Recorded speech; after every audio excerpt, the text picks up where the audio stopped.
한 주 동안의 주요 정치 이슈 살펴보는 주간 정치 순서입니다. 박용진 전 더불어민주당 의원과 함께합니다. 의원님, 오늘은 국회 상황부터 보겠습니다. 이른바 노란봉투법이라고 불리는 노조법 개정안이 어제 국회를 통과했습니다. 첫 발의된 지 10년 만인데 어떻게 평가하십니까? 저는 사실 이 법 발의됐을 때 너무 황당한 노사관계 과정에서 노사쟁의 과정에서 너무 황당하고 억울하고 안타까운 희생들이 많았기 때문에요. 좀 많이 늦었다 이런 생각이 듭니다. 재계 우려나 사회적인 불안감 이런 거 있죠. 그러나 예전에 많은 노사관계법들이 변화했을 때도 그랬던 것처럼 잘 적용하고 단단하고 신중하게 정착시켜 나가는 과정이 더 중요할 거라고 생각합니다. 오히려 노사관계의 개선 또 산업평화에 일조하리라고 생각합니다. 그래서 이번에도 그 유예 기간은 6개월입니다만 계도 기간을 조금 더 넉넉하게 잡고 그래서요. 행정적인 보완과 또 법적인 안정감을 위한 노력들을 좀 더 진행을 한다고 그러면 저는 오히려 플러스가 될 수 있는 제도의 변화, 큰 변화가 시작됐다고 생각하는 겁니다. 알겠습니다. 자, 이제 국민의힘 상황으로 좀 이야기를 넘겨보겠습니다. 당대표 선거가 이른바 김앤장, 김문수 대 장동혁 대결로 압축이 됐습니다. 탄핵 찬성, 탄핵 반대 대결 구도에서 이제 반대 측 후보만 남아서 결국 윤어게인 이런 비판도 나오는데 일단 지난 주말 후보 토론회에서 관련된 발언을 먼저 좀 들어보겠습니다. 나중에 적절한 때가 되어서 복당을 신청하신다면은 당연히 받아들이는 것이 맞고 우리 당의 정통성에 맞다. 이 부분은 너무나 자연스러운 일이라고 봅니다. 윤석열 전 대통령과 절연해야 된다는 말씀들을 많이 하시는데 접견을 하겠다고 말씀을 드렸고 그 약속은 지킬 것입니다. 의원님, 아직 결선 투표는 남았지만 이 결과가 국민의힘의 어떤 민심이 좀 드러나는 셈이겠죠?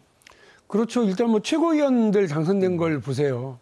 다 제가 볼 때는 진짜 극우 정당으로 가려고 작정을 했구나라고 생각할 정도로 극우 편향적인 발언들을 했었던 후보들이 최고위원에 당선 압도적으로 되어버린 상태이고요.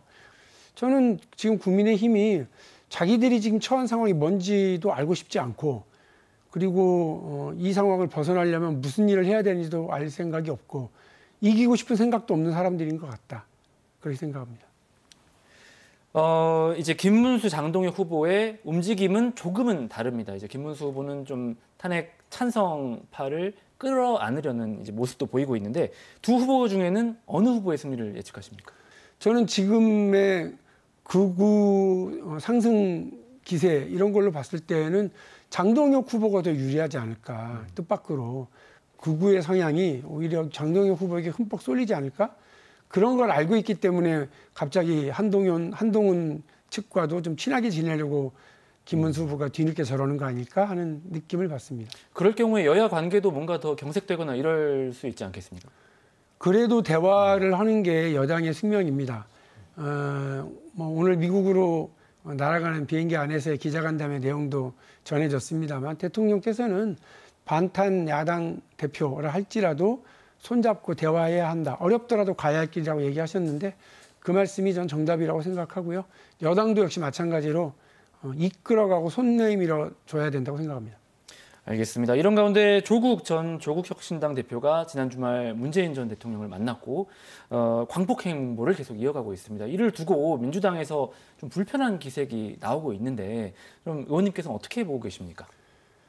정치인이 정치 행보 하는데 그걸 뭐라고 나무랄 수 있겠습니까? 지방선거를 앞두고 본인이 그런 행보를 하고 또 대통령에 대한 꿈을 어쨌든 가지고 있는 분일 텐데 그분이 전국을 다니면서 본인의 흔적을 이렇게 남기기 시작하는 것들도 뭐라고 하겠습니까?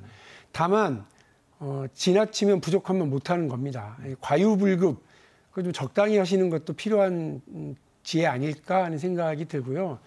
본인 때문에 본인은 아니라고 생각할지 모르겠습니다만 본인 때문에 어쨌든 국정 지지율이 좀 낮아지고 여러 부담이 생기고 있는 거잖아요. 대통령은 지금 운명을 건 한미 정상회담에 집중을 하고 있고 또 정부 여당 역시 마찬가지인데 본인은 그냥 그런 걸 아랑곳하지 않는 듯한 모습에 대해서는 어쨌든 국민적 시선이 좋지는 않으니까요. 어떤 적정한 선을 잘 지켜주시기를 당부드리겠습니다. 네, 말씀하신 대로 조국 전 대표가 이제 호남을 찾아서 여러 가지 활동을 이어갈 예정인데 특히 호남은 조국혁신당이 상당한 지지율을 받은 만큼 내년 지방선거에서도 경쟁이 가능한 그런 상황으로 전망이 되고 있습니다. 호남 민심은 어떻게 예상하십니까? 민심은 늘 급변하기 나름이에요. 그래서 지난 선거에서 내가 이만큼 받았으니까 조금 더 노력하면 조금 더 받겠지. 그거 다 사실은 정치인들의 착각인데요. 지금 총선에서의 민심과 다음 지방선거의 민심을 비슷하게 하나 더 확장적으로 생각하려고 하는 조국혁신당의 마음은 알겠지만 그렇진 않을 겁니다. 무엇보다도 조국혁신당은 제3당으로서의 자신들의 비전을 분명히 할 거냐, 아니면 민주당과의 합당을 바라보고 갈 거냐, 이거를 선택을 해야 될 텐데 시간이 많은 것 같지만 얼마 남지 않았고요. 조국혁신당은 제가 볼 때는 다른 비전을 생산해내는데 경제, 사회, 안보, 노동, 국방 관련 등등의 본인들의 비전을 전혀 내놓는 게 없기 때문에 합당 말고는 특별한 길을 찾기가 상당히 어려울 수가 있거든요. 그러나 민주당이 뒤로 가면 갈수록 조국혁신당과 합당이 굳이 남는 장사일까에 대한 고민을 하게 될지도 몰라요.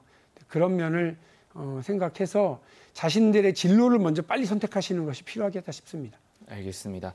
자, 끝으로 박용진의 진심, 이번 주는 어떤 내용 준비해 주셨습니까? 정상회담이 있지 않습니까? 그래서 운명의 하루 이렇게 뽑아봤습니다. 이제 곧 정상회담이 이루어질 텐데 어떤 부분 좀 주목해서 봐야 될까요?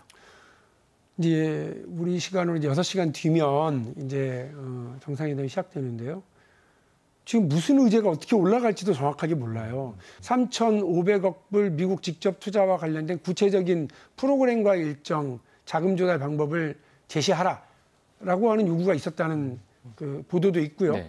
또 농산물 개방, 소고기 개방 이런 것들에 대한 추가 확증도 분명하게 정상회담 의제에 올라가겠다 이렇게 했다는 거기 때문에 대통령도 그 문제와 관련해서는 하자는 대로 해줄 수는 없다 이렇게 기자회견을 통해서 얘기를 하셨더라고요.